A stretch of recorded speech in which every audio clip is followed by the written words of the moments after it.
Jadilah bintang pilihan Indonesia dan tunjukkan bakat terbaikmu di hadapan kami.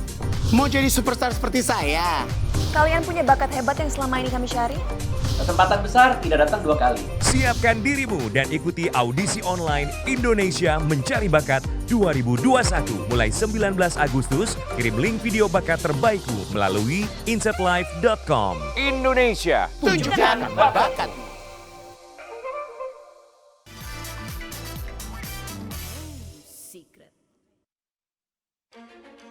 Kalina Oktarani, artis berusia 41 tahun yang menikah dengan Vicky Prasetyo pada 13 Maret 2021 ini 20 Agustus kemarin kehilangan calon buah hati pada usia kehamilan 11 minggu.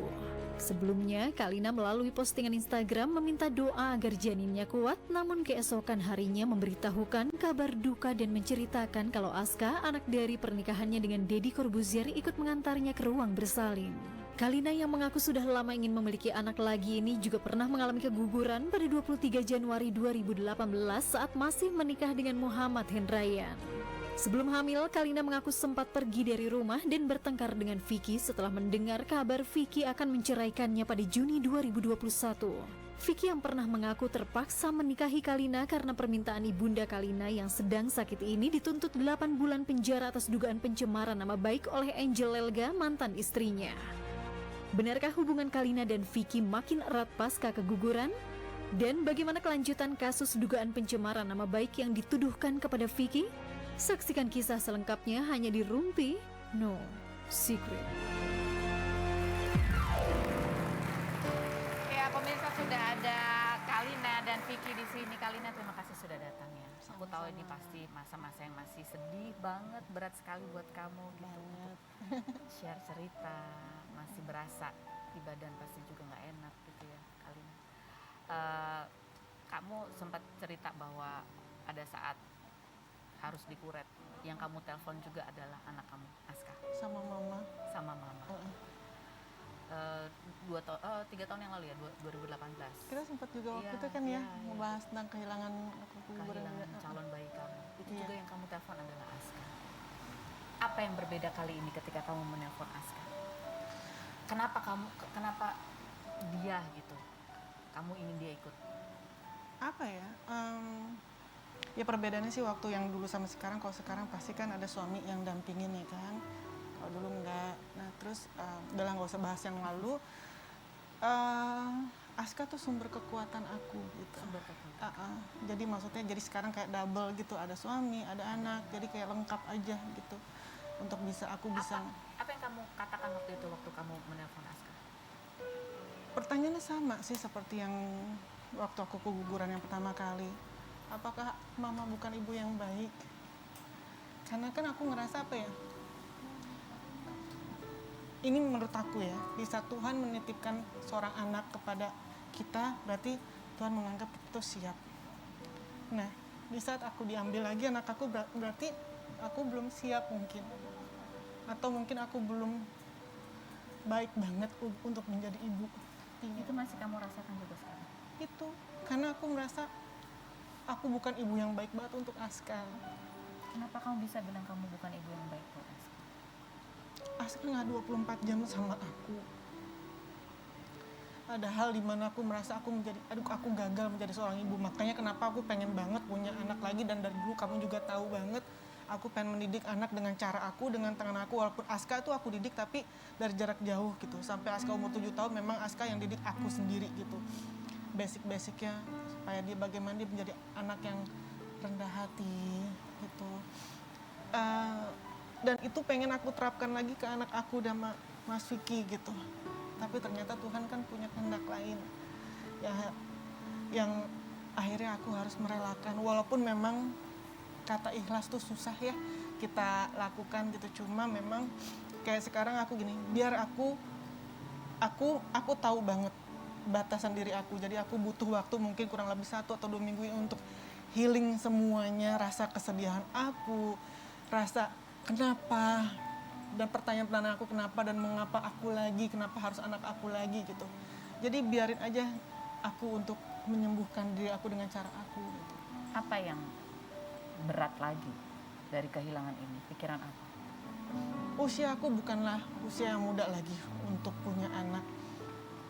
Aku nggak tahu, mungkin aku sih berharap bisa dalam waktu cepat untuk punya anak lagi, untuk hamil lagi. Cuma kan balik lagi, aku sekarang sudah di tahap yang pasrah. Pasrah. Aku sudah pasrah karena kalaupun memang kalau Tuhan tidak mengizinkan lagi aku untuk punya anak dari rahimku lagi, toh Mas Vicky juga punya anak, itu juga anak-anak aku juga udah ada Aska. Jadi ya aku sudah pasrahkan aja sama Allah gitu. Ini kita cuplik pembicaraan kita di tahun 2018 ya. Pada saat itu kamu juga kehilangan calon bayi kamu dan ada masalah lainnya juga yang juga tak kalah berat pada saat itu. Kita lihat yang berikut. Yang kali ini apa yang Aska katakan?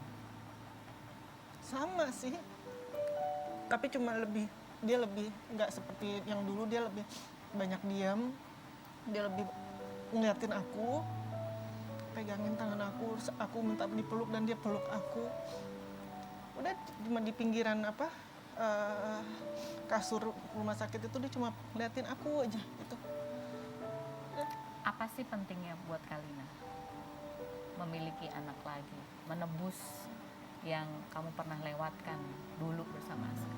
Gini, aku tahu aku meninggalkan Aska itu memang sama orang yang tepat, yaitu sama ayahnya. Tapi balik lagi ada rasa bersalah di mana harusnya aku yang urus gitu.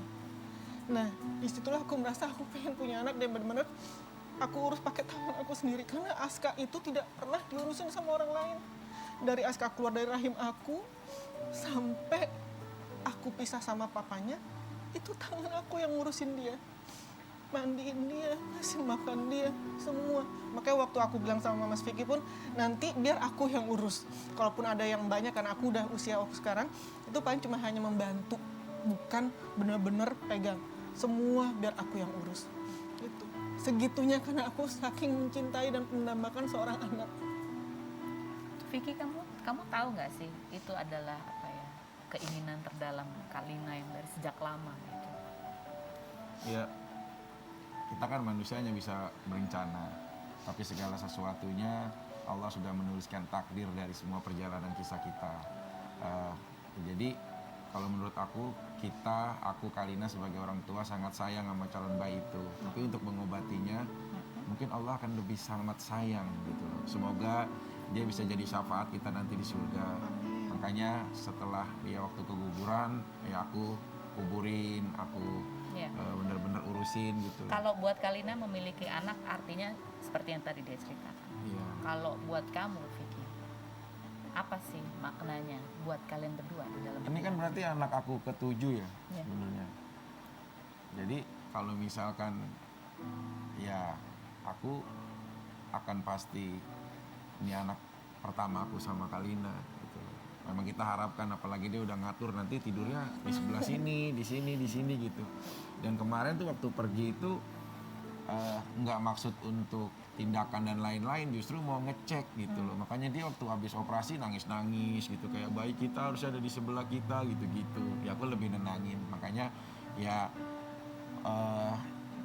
mau orang bilang kamu udah usianya 41 sekian, tapi kalau menurut aku masih bisa kok untuk kita berusaha lagi, ikhtiar lagi. Semoga Allah nanti mempercayai kandungan kamu untuk kita bisa punya anak lagi gitu. Tapi kamu memahami kenapa Kalina atau kerinduan dia akan seorang anak tuh, kamu paham gak sih? Iya, sangat paham, sangat tahu gitu. Makanya waktu dia kemarin aku juga evaluasi ya Mbak Fen. Maksudnya kayak aku kayaknya ada mengganggu pikiran dia di area apa nih ya gitu. Aku evaluasi diri aku. Kenapa kamu bisa berpikir begitu? Ya karena kan nggak seharusnya seseorang itu karena kelelahan fisik aja. Justru karena dokter, pikiran itu jauh lebih menguras energi si ibu yang sedang Dan hamil. kamu merasa karena dia mikirin kamu? Makanya aku tanya kayak, apakah aku mungkin apa yang dia nggak nyaman, Iya, ada gitu nggak, apa Kalina? gitu loh.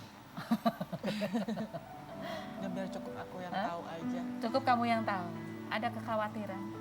Karena Ada banyak hal mungkin yang- bukan karena Vicky, tapi karena Ada banyak hal yang masalah yang tidak bisa kita harus selalu kasih tahu ke orang. Karena aku merasa gini, balik lagi setelah banyak banget cobaan yang menimpa diri aku, akhirnya aku mencoba untuk balikin ke diri aku sendiri, introspeksi ke diri aku sendiri gitu. Mungkin aku yang belum terlalu dewasa dalam menghadapi banyak hal, sikap aku juga mungkin kurang baik. Dan sekarang kayak misalkan kalaupun misalkan Mas Vicky bagaimana kayak omongan dari luar, aku udah lebih yang selama suami aku pulang, selama suami aku bertanggung jawab, udah gitu. Jadi karena pekerjaan suami aku juga kan bukan kayak orang biasa gitu, dia public figure, satu langkah dia mengeluarkan kakinya ke luar rumah itu berarti bukan hanya milik aku, tapi dia milik publik dalam arti bukan milik di gitu ya. Nah sekarang aku coba membebaskan pikiran aku walaupun memang mungkin lagi proses belajar gitu. Jadi udah cukup biar aku yang tahu dan aku ngobrol sama Tuhan aja gitu. Ya Allah gini ya, ternyata kayak gini ya gitu. Belajar mengelola hati, belajar lagi tentang yang namanya keikhlasan. Apa yang berubah kemudian dari kejadian ini terhadap kalian sebagai pasangan? Vicky, kalau tadi kamu udah introspeksi, apa yang kamu temukan? Apa yang perlu dirubah dari diri kamu setelah ini ya? Dan tetap di Rumpi.